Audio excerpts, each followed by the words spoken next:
Hello and welcome. Oh, what day is it? It's Thursday. It is Transmutational Thursday. My name is Markabadi. This is live, inspirational, common unity collaboration show. What is that, Shadow? I don't know. Today we are continuing our cycle of education and entertainment. We have a wonderful guest, Irena Huljak, is going to be talking about revealing our star children through dramatic archetypes. And Irena holds a fantastic space of creative enchantment for children and adults to inspire them to move forward into their truth through play. Irena is a professional actor, film, television theatre, a director, a playwright, and an acting teacher. Currently, she's teaching acting classes for adults and children and the young, focusing on young adults. Her artistic and commercial projects have been performed at the Toronto, Vancouver, and Edinburgh Fringe festivals. Edinburgh's a great festival. She received her first producing credit for the theatre production of Finding Nemo, children's theatre based in Toronto, Ireland. And she currently teaches drama and public speaking for youth at T.Y.T. It's an invitation school where she developed new students, written scripts, and mini showcase. So wonderful space holding and enchantment for our youth and our adults to bring us into empowerment, basically. So without further ado, let's go over to Irena. Hello. Hi. Am I saying your name right? Because I remember you texting me at one point. It's Irena. Irena. God, it's even harder. I know. I tried to get the vowels, but I couldn't put them in the email. So in the right order. Yeah. Wonderful. Well, thanks for coming on the show. Nice to have you. Oh, thank you. Thank you for having me. So tell us about the work you do, because it was lovely to hear you mention archetypes in your theatre production. What is it that actually goes on in your work? So mask work is what I'm finding is that mask work is really influencing what I'm doing as an artist. I've been an actor for probably almost 30 years. And what I find, and mask work is an everyday. Now, I'm sorry, we haven't mentioned mask work yet. So maybe you want to just give us a little bit of explanation of what mask work is. Oh yeah, for sure. So as an actor, there are different pedagogies or different systems.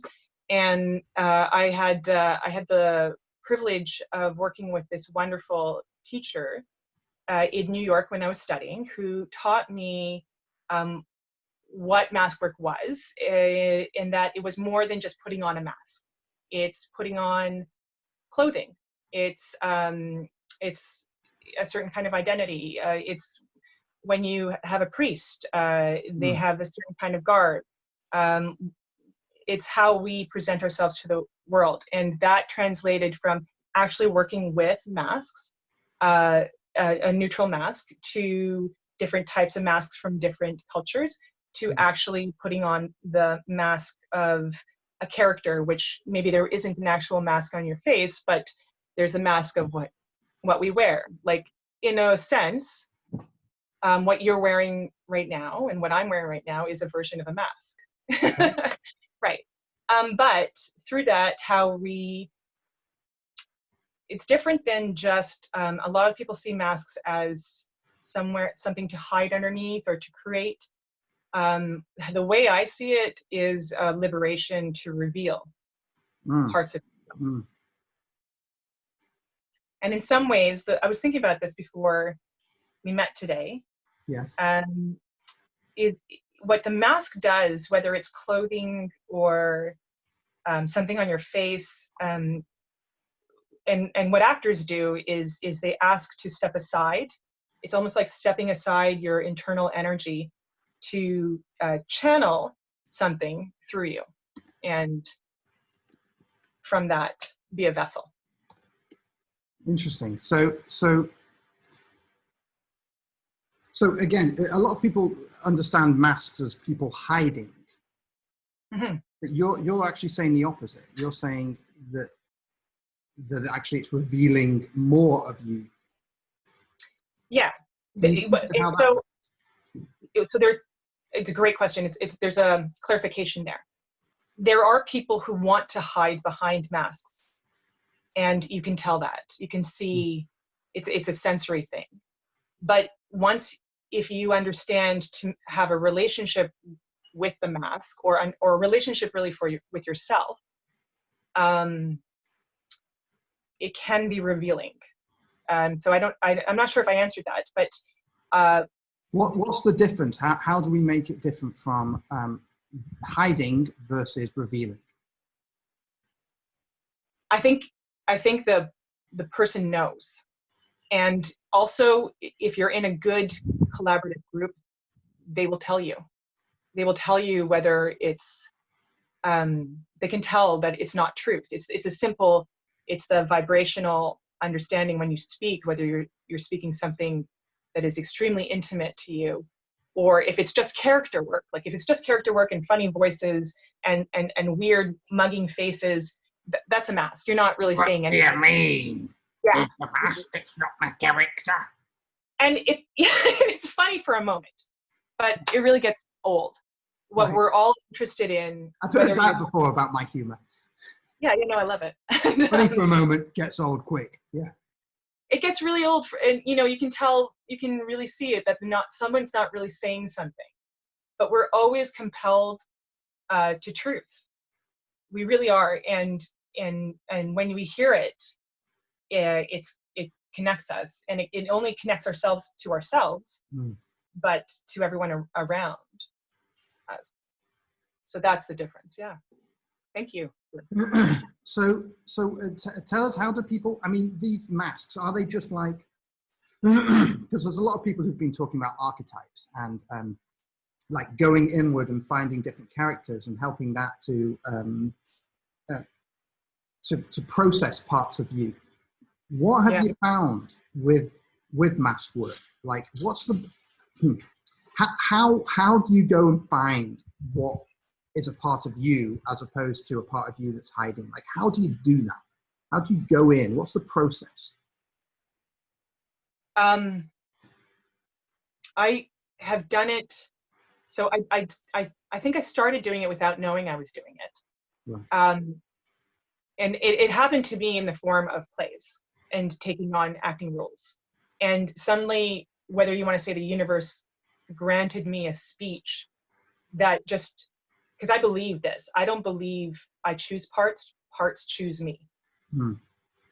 And so when we step into, like, theater came from, I mean, like it was birthed before the church, but it went through the church, and there is a ceremonial aspect to it, particular theater.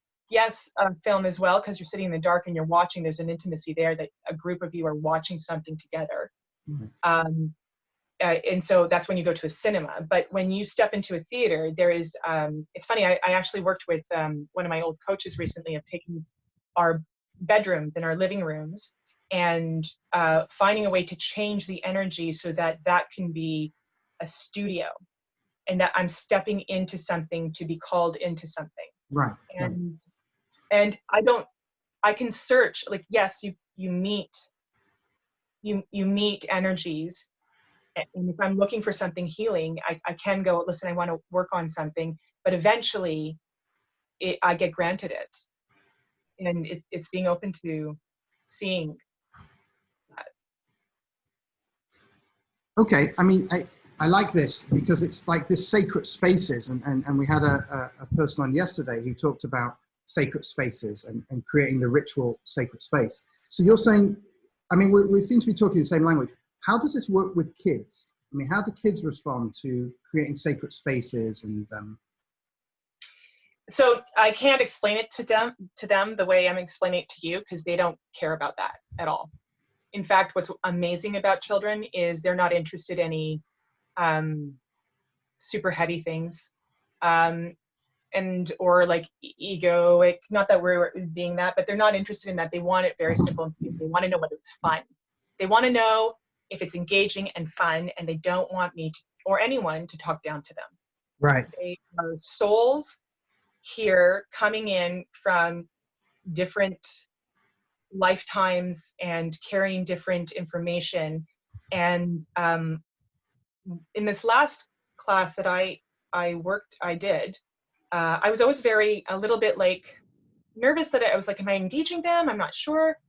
And they loved it because they were able to role play. They were able to take people that they didn't know and just create relationship and the imagination and commit to it. So is that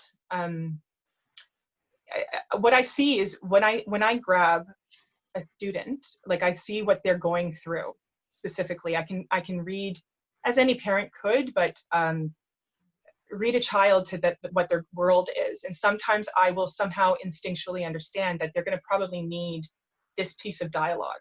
So once they've worked that character, I literally bring them into an improv, or I can find it, because I know film scripts so well, I can find a piece of dialogue that can start them in an improv and create relationships together so that they actually are in that situation and working it out, but through the mask of whatever character they've developed. So it's not acting anymore, it's embodying, right? Yeah.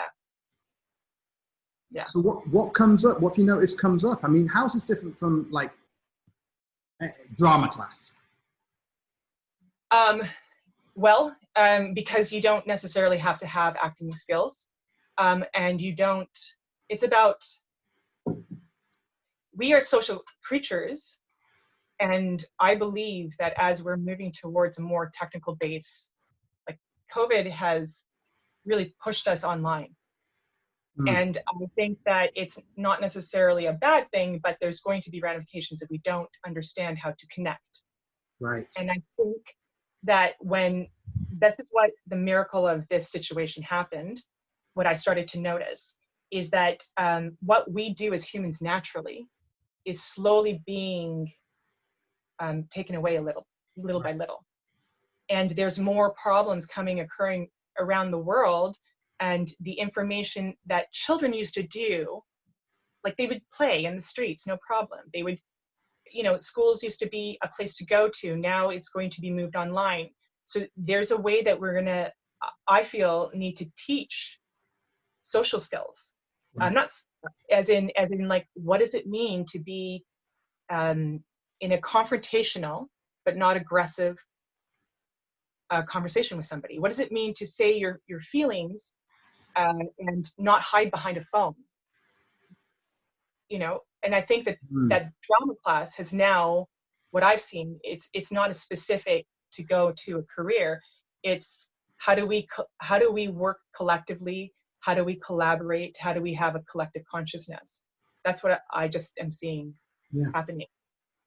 And it's an interesting change for me and for the kids. They crave it. Yeah, I think the kids are really being. I've not seen much attention on the kids. It's kind of like, look, we're doing all grown-up stuff. You kids just get on with it, and we'll let you know when it's over. And they're going to inherit our world, inherit it. So, and it's so interesting to me. My coach, Karen Ray, who you know, she did say something wonderful. That really pulled it together for me, that they're being born and they have a lot of information, and some of them are very old souls that are given new life. Now, each child is obviously special, but if we're in a situation where adults are too busy to teach, and also teachers are really being taken away, because learning online is not like learning in classrooms. Right. And so the children are somewhat put aside, and because parents want to work and they don't know how to teach, and they never went to teaching school. So now you have these old souls that are like, well, how do I, if they've chosen specific families and parents in order to learn, and that parent really doesn't understand how to scaffold them, how do they get scaffolded to do the work that they were brought to? Right. I mean, aside from the kids choose their parents thing, which is, you know, slightly debatable, just back onto the point of like, kids are not having the social interaction training that they're going to need to carry on in life. So are these masks and these archetypes that people embody, or the kids embody with this practice, is this a strong wind? Is this, in a way, being social with themselves? Is this a way to kind of counterbalance it, kind of being social with the different parts of themselves? Yeah, absolutely. That's exactly it. And all I know is that there's more and more situations where people are getting, even I'll speak for myself. Yes. I've had a lot of trouble dealing with confrontational conversations.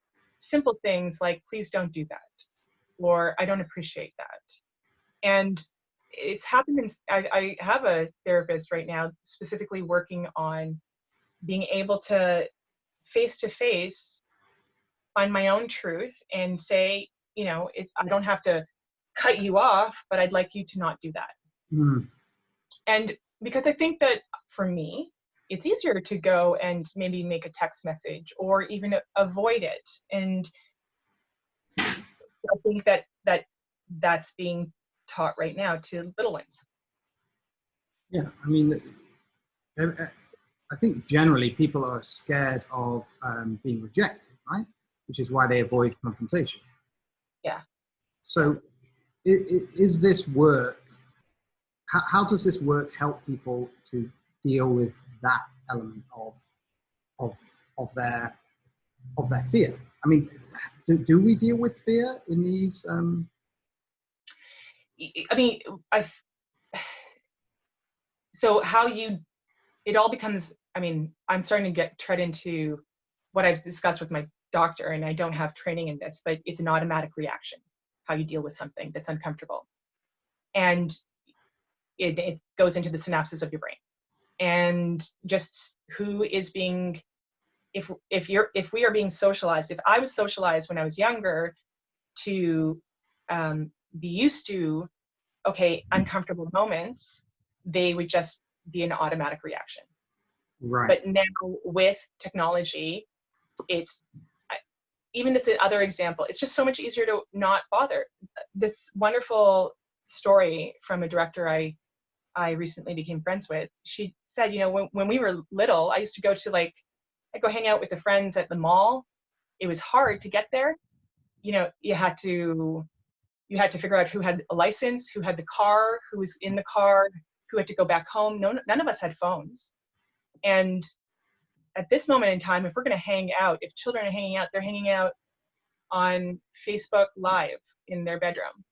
They're Right. not doing that extra, a bit more uncomfortable chase, I think, or situation. So you think the hardship, they're not dealing with the physical hardship of the environment. Yeah. So yeah. I'm talking about space, you know, and reactive. Everything is, there's been this, you know, I've noticed this programming of like, it's how fast you react to something denotes on how much, how smart you are and how clever you are.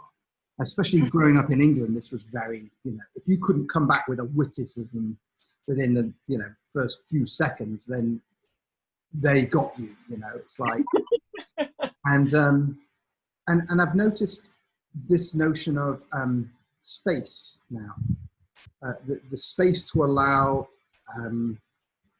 processing to occur without losing any ground, without losing any without losing any ground. Do you find that this role playing enables greater space for the kids? Like, you know, something said, and instead of them just going straight and reacting, that there's an element of, okay, what would my mask that's called George say, and what would Bob say, and what would all these different characters mind? Is that something that occurs? Yeah, it allows, exactly. It's that mask allows a different type of voice to come out, whatever identity that is. I think I've noticed myself when I've grown so much. I haven't been very, very successful as an actor, but the amount of gifts that I've had in terms of my emotional intelligence and it is so overwhelming. And I think that as soon as if you're given a lines or a certain clothing, you can find a version of yourself and also say, well, it wasn't me, or Right. it was me, and it will actually do something to your brain. There's another one too. It's like if you have a lemon and you pretend to eat the lemon, and you will start to salivate. We've heard this before. Right. It's very similar. If you say certain lines, given under the right circumstances, they actually play onto your brain and yourself, your molecules. I have friends who won't do certain kind of plays or scripts because they just don't want to live in that. Right. Because it's a reality. It's a reality. I'm sorry, had you finished there? Yep. Yeah, I'm glad that one of our viewers, Steve Mary, is listening, because we grew up together, and there's a lot of performing arts we did, a lot of improv, and he asks the question, poses the point that really this online stuff, the biggest change is the amount of eye contact, the real eye contact that people have with each other, and he wants to know, should we as adults be doing a lot more to counteract that with our kids during this time? Like, should we be sitting and kind of eye gazing with our kids? I mean, how does it work as parents when the kids are really, only looking at their immediate family in the eyes? Is that a big deal, the eye thing? Like, are we looking at each other's eyes now?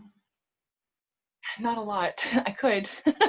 I think staring directly into someone's eyes, I don't know enough to say either or.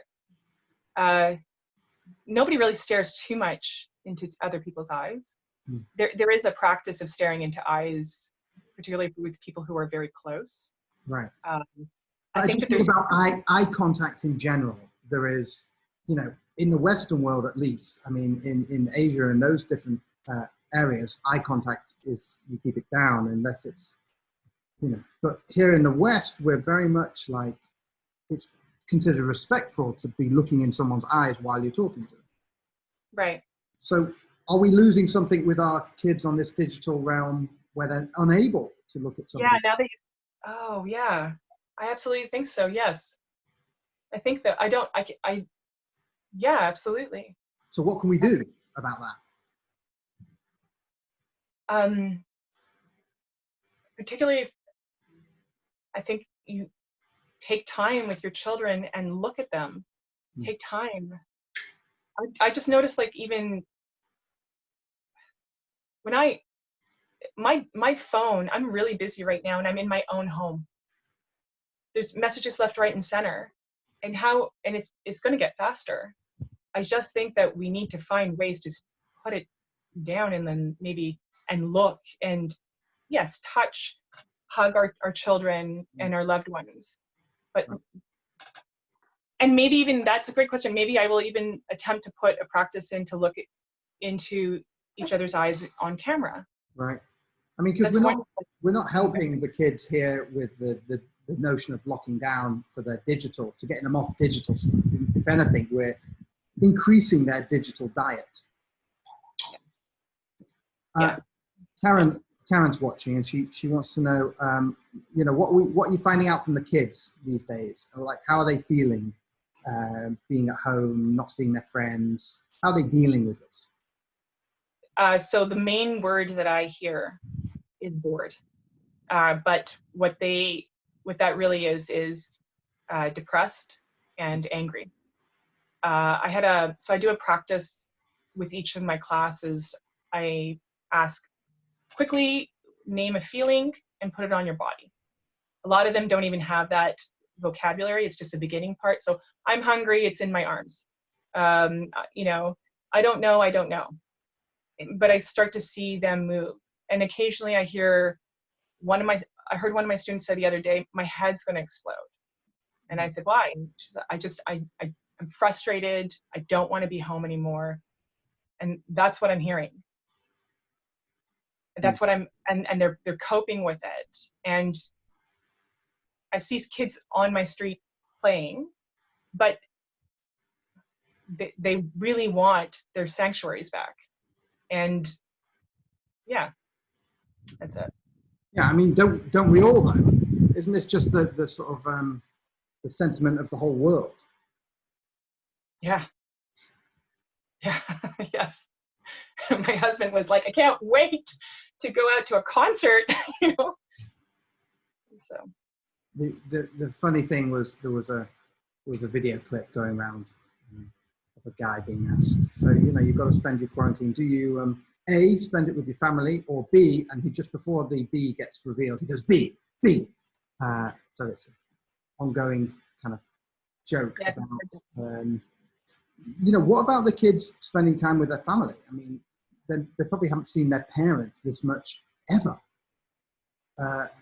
You know, are you, do things come up like that about the parents? Are they, do you think this is like a quickening? Do they learn more because they're seeing their role models, their direct role models, all the time? So I do agree that it is definitely, that connection is getting stronger and it's needed. But I also think that every kid needs a secret hideaway den to do their own talks, because they don't want to have those talks with their parents all the time. Right. Even though it's great to be around them, but they don't, particularly those who are going through puberty, they don't want to have, or if they're doing online classes, I didn't want my dad to be listening to me read and make mistakes and telling me how to, and number one, he was bringing in his own emotional fears. And so it became, he didn't know how to teach. He just, like, I have dyslexia, and he was so, at the time when I was little, he was ashamed that I was stumbling over words, that I developed this innate fear about it. And I'm not saying that's with every child, right, but parents will inevitably overlay their own stuff, and kids, they don't want that. Right. They need to believe too. They want to, some of the biggest conversations they have it in their den, in their treehouse. Absolutely. Right. So do we have digital dens? Is that what we're talking about creating? Is this what... I'm thinking we're heading that way. I think we're heading that way. I wanted to do a name of the den, but I needed something else. I need something else. But den, yeah, for sure. Dojo den. Digital dojo den. DQ. Yeah. So okay, so now onto the map. How can this mask work and this archetypal stuff help parents deal with that unprocessed stuff, which now unwittingly they're really splurging onto their kids even more because they're in the same space? How can they start to look at it? What? So great. There's breathing exercises that are a little more on the meditation for listening. The mask work that they can do is to play, is to actually pretend that they're different characters and spend that time to really build that world. Build a fort. Build a fort, take time away from the work and build a fort. Right. Go in your backyard. Yeah. Sorry. Pretend to play, yeah? Give them names. Give yourself different names. Give yourself different things to do.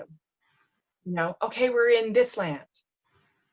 The saddest thing that I've seen a lot in the beginning part of, like, when I'm working with kids, because they're getting so much information from advertisements, is when I ask them, hey, here's a character, why don't you name it? They have a really hard time figuring that out. They're like, can't you do it? I'm like, well, what? No, just give it a name. What do you think? And take some time for their brain to just create, because it feels like imagination might be a muscle. So the best way to do it is go go to the imagination gym. Imaginarium. Yeah, imaginarium is a wonderful word. Yeah, imaginarium is beautiful. So, so do you think, what about this notion of feeling judged? Because I think you hit on it early with your dad and your experience, and I had that with my mum. But this notion of, feeling able to make mistakes. Yeah. How's this going to change with the internet, where fundamentally you can look anything up and get 10,000 other opinions?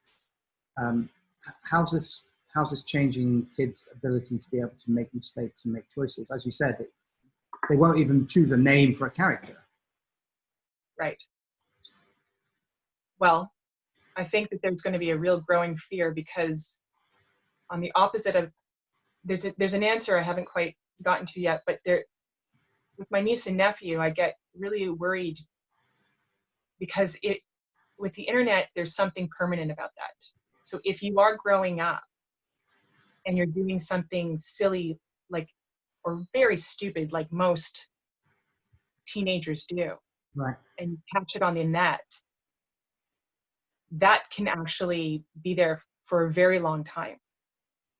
And so there's that fear. Right. Because I remember when I was a kid, I did really dumb stuff. And I just was like, wow. And I'm so glad nobody was there with a video camera. Right. Now everyone's go ahead. No, now everyone's got a video camera. Yeah. Yeah. So when you're trying to grow up and you're trying to find your sexuality and you're trying to mess around and do all sorts of shit, whatever it is, and you're caught on tape, it really messes with you. You're not allowed to be stupid. Right? And then that will reflect in another part where if you then won't give yourself the chance to make mistakes, because making mistakes, and I say this with every one of my students, they are welcomed. I say that as a perfectionist, as a recovering perfectionist, they are welcomed. That's the way we learn. Please don't aim for perfect. Please get rid of the competition. And this seems like, this move that's come up in these conversations is to move away from this patriarchal element of there's the goal. If you don't hit the goal, you've missed, as opposed to the feminine aspect. Do you think that teaching is moving in that way, or teaching has always been more matriarchal and, as Karen puts it, almost objective, that teachers and you are, in a phase more objective than the parents who are goal orientated? Yes, I do. Like, a lot of people are really questioning our educational system. It was based it's post-World War. Right now it is transforming. But I mean, I don't know if you've done a course online. I've done a couple of them.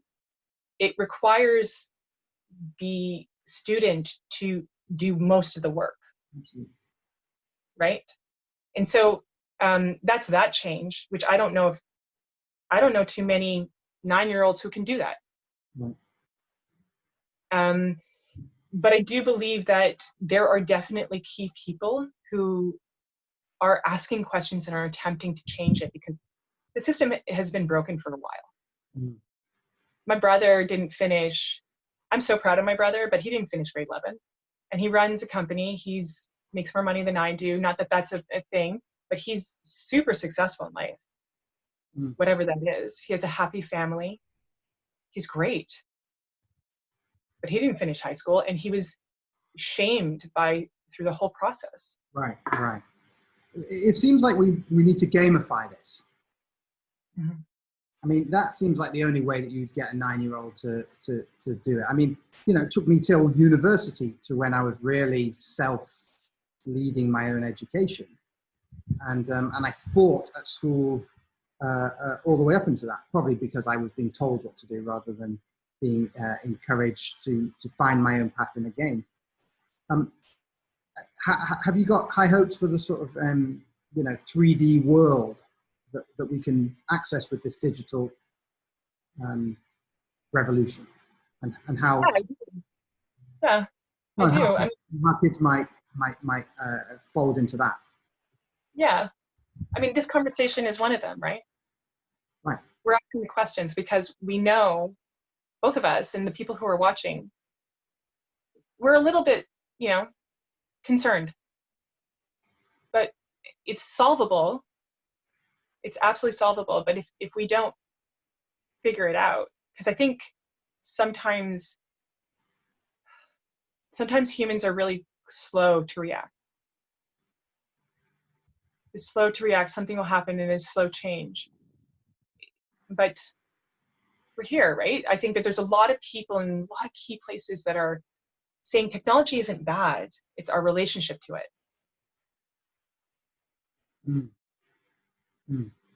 What are some of the good online resources that you found that are you know, integral, that help kids to I mean, are there any good online resources? I don't know how. I think everyone's in a whirlwind right now trying to figure that out. Everyone's going online trying to attempt. I think a lot of adults are going online to save their business. Right? That's what the key thing is. I don't really see anything. It's like they're doing the pivot and the changes,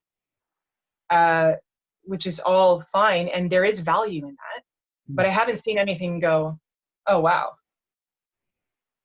To be honest with you, I mean, I also haven't spent a lot of time looking, so there might be something out there. Please, I'd love to. You know, right. I'm not saying that's not.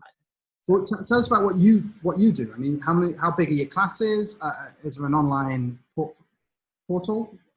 Yeah. So I just finished a website, and I can definitely. I should have started before this, but yes. It's just all kind of happening.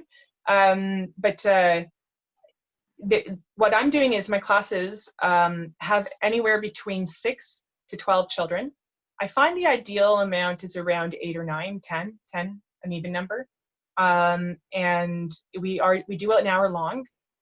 So the classes that I do between 6 to 10-year-olds, 11 to 14, and 15 to 18. Although the older group hasn't really developed too much yet, it's more the younger groups.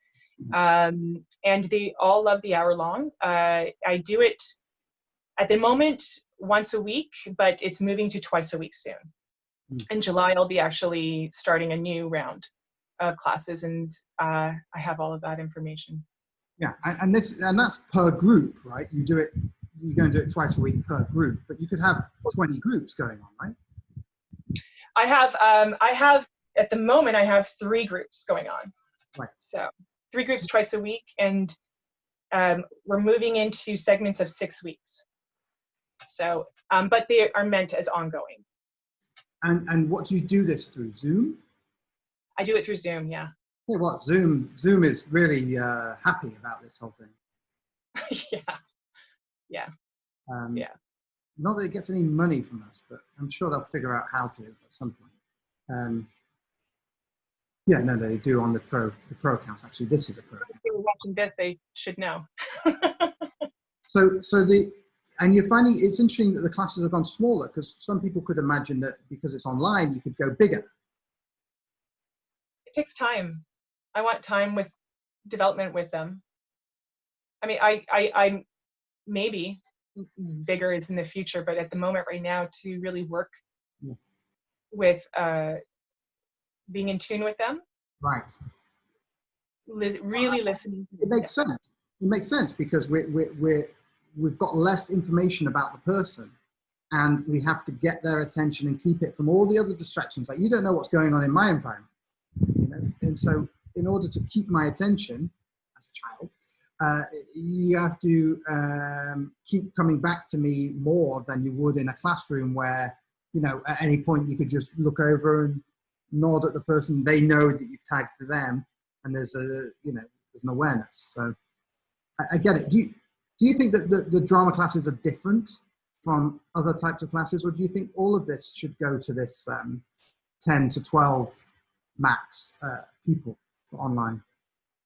So I do teach also an English class that has a higher number. It's just hard. I think in some ways, yes, like 10, but schools are looking to go in the hundreds, right? It's I find that ridiculous. I'm getting that from teachers. Like Schools are university, anyway. No, high schools.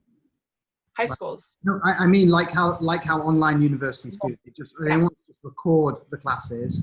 Sometimes they have live. Yeah. Things like that would take away some of the heart. I can't, if I have somebody in my class who doesn't understand, particularly my English class, who doesn't get, you know, like the idea of a sentence, and then I have somebody who's reading a novel a week, and I've got 15 of them. Like, already classes have been hard in person.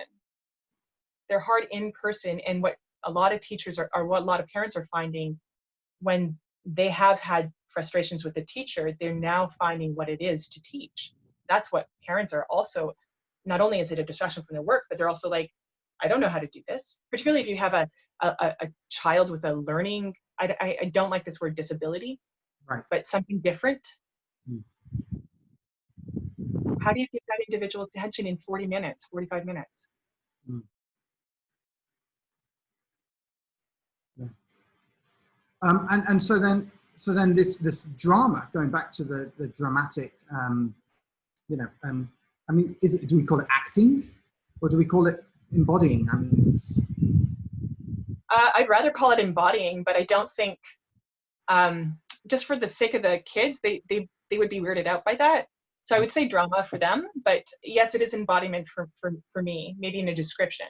Right. And so parents holding this space, you know, because they don't know how to teach, but everyone knows how to access these inner personalities, these inner archetypes. So, you know, how valuable is that over kind of like sitting down and teaching them math or teaching them grammatical structure? Is it much more valuable for parents to engage in this sort of active play with their kids at this stage? Sit them down and kind of, do this algebra equation. So, like, you said it really well when you said gamify it. Because if there's a sense of pain that's in algebra, yes, you have to at one point do the specifics. But if there's a second thought here, if a parent can even find their own inner child and play with that, and figure a way to gamify a small portion so that the learning is fun. Everyone will tell you, if a kid really enjoys the book, they'll read a lot more. Right. Make learning fun. So, have fun. I mean, it feels like parents are so overwhelmed trying to save themselves that now they've had to take on this, oh, and I have to teach my kids? That's why they went to school, so I didn't have to think about it. When I did my interview with a few parents that I didn't expect this response, but even teachers, like, they were coming forward and telling me their parents are frustrated. A lot of parents are not even putting kids in classes of 30. Only 8 children will show up because parents are like, what do you want me to do? You're just going to move them to the next grade. Let it go. So parents are feeling like they're not valuing the online classes. Is that the point? They're so frustrated. They're stressed out. They don't know how to do it. They themselves have a feeling of failure. Right. And so instead, they also, maybe, I'm assuming this, I'm putting words I don't know for sure, could be checking out and avoiding. So now more than ever is the time to get in touch with their archetypal inner beings, their children, and to play. And it almost seems like that is much more valuable than teaching math or forcing the kids to do anything. Mm-hmm. It seems like them getting in touch with their inner beings and bringing them out into the children's life. Do you remember that movie, the never-ending story Uh-huh. and the nothingness, Yes. the imagination of nothingness, and it was eating away our imagination. I keep getting an image of that. Say my name. Say my. Sorry. I love that. Um, yeah. And so then, and that whole story, I mean, that was fantastic. But the whole story was about the kid trusting the play inside themselves, trusting the imagination, trusting the story. And it seems like we as parents need to come back to that to save our kids and to save ourselves. In many ways, we as parents, I mean, I'm not a parent, I know, but we have to go back to our own inner child and maybe put on that mask and open up and to return to ourselves. And in the story too, is in the movie Never Ending, he was upstairs in the attic, which was a secret place, reading. Yeah. Yes. Reading.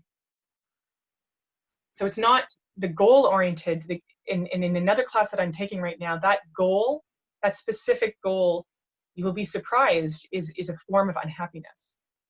Right. Right. I like that Steve is here because you know, as I said, we did a lot of play and a lot of characters, and he mentioned the point that switching roles for parents can be difficult here because they're, you know, okay, so they're playing, they're in the fort, they're this pretend character, and now there's an inner child, and now, hey, listen, you can't tear the couch. Why? Because it's the inner treasure. No, you can't tear my leather couch. And it's like, where to be able to hold the switch, like what can they do to hold the switch? I mean, is it a matter of like putting on different t-shirts or like using clothing to kind of represent, or different hats maybe to represent, like, all right, now I'm in parent mode, now I'm in play mode. That it's like, what techniques can parents use to flow between these? It's a great question. Yeah, I think for sure that putting on a different outfit may help. I mean, that whole term, it takes a village, is there for a reason. Like, we had other people who helped us. It's all falling on the parent, and I don't have a direct answer for that question. I think we're in the making of it, which is this beautiful, wide open field, but it's a beautiful, wide open field. And so if by helping to put on a hat and, or designate a time or designate a space in which you can be that may help. But in truth, I'm not sure. We're all excavating it right now. I mean, it feels like, from what you said about the you know, online classes need more independent individual attention, so the class size goes smaller, and of course you're just one person and you can only, you know, do so much stuff. It seems like training other people in the magic that you're doing is a smart idea. Are you planning or working on or doing any training for parents and other teachers to hold space like you do, so that we can kind of spread this understanding, this unmasking, as Karen calls it, because of the corona masks, but the unremasking, the unremasking. That's amazing. I haven't thought for parents, but that is a great idea. And I have worked with one person as an assistant, didn't quite get the match, but I am working towards, this is moving very fast for me and growing really quickly, which is wonderful, but I'm just organizing myself here to make sure that this is up and running. Right. And yes, we would like to have other people teach the class, but I think a parent class is a great idea. Right, that's what I mean. I'm not necessarily saying get other teachers to start teaching. I'm more saying a training for the world, so that parents are on the same page. Because, I mean, look, in school, parents send their kids off to school, and certainly with my school I was growing up, and they've no fucking idea. excuse me, they've no idea what's going on in the school, and they're certainly not on the same page as their teachers.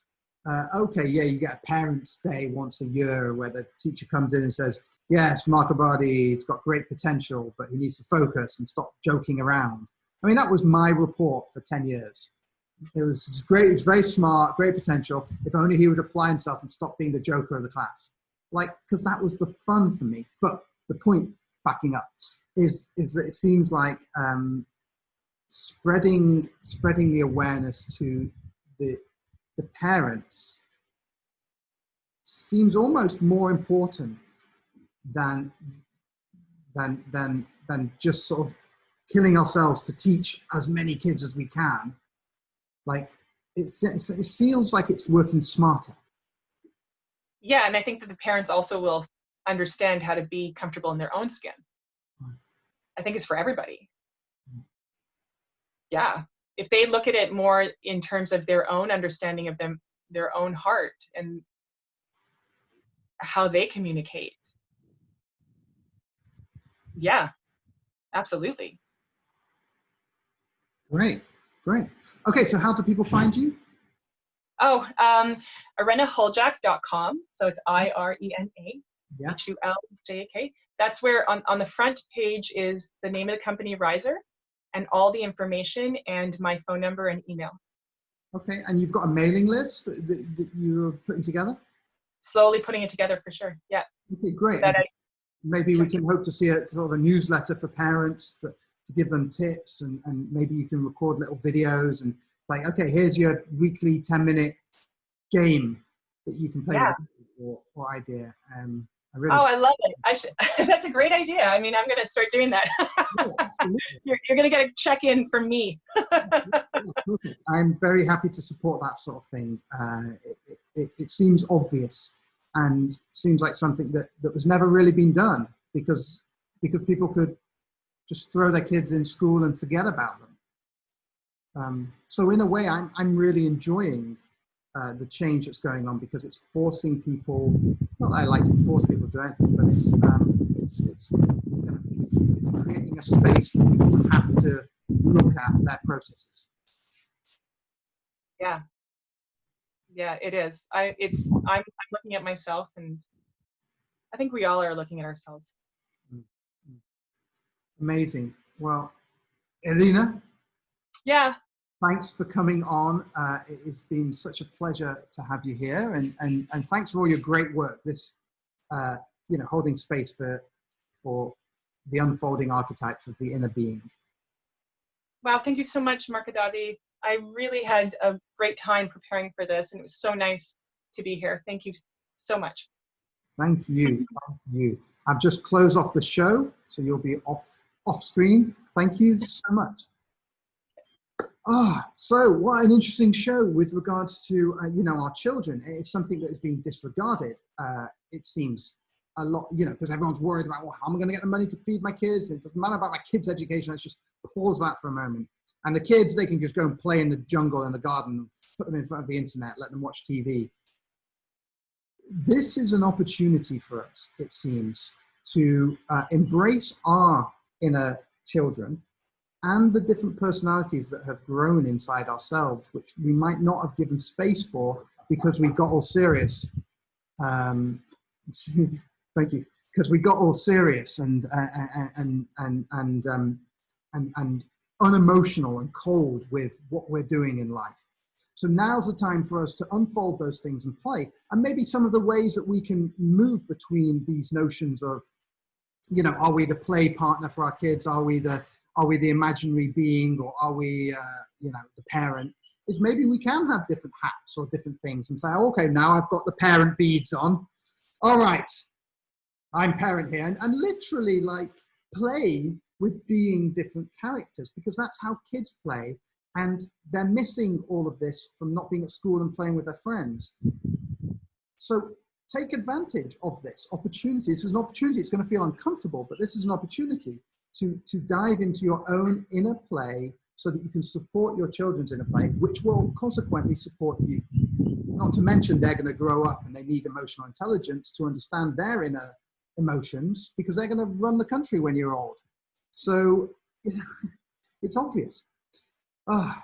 So obvious. Okay, conscious parenting. Thank you. It's been a great show. My name's Markabadi. I have a book Evolve. I believe there's a chapter on conscious parenting, is there? Yeah, and must have been a chapter on conscious parenting, sort of relationships. Yes, but conscious parenting is what it's all about.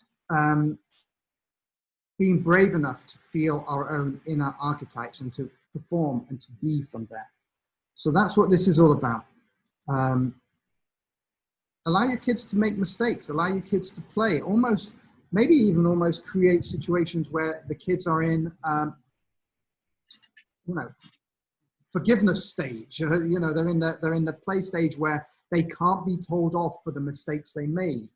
And it's kind of like, right, okay, that's the end. Now it's serious time. Like create zones, like dens. Create dens in time. That's an interesting idea. Create dens, like hideaway spaces in time in the day. Like between this time and this time, you're in this den. Between this time and this time, you're in that den. And work with the kids to create a schedule that they want to embrace. And that way, they can get behind their own learning, which is what they're going to have to do now. They're going to have to get behind their own learning much more than before when they were being patriarchally fed it. Cool. All right. Thank you to my guest, Irena Huljak, and to all you parents. Thank you for all your work and your bravery to embrace this. Please like, share, do all that fun stuff. Thank you so much.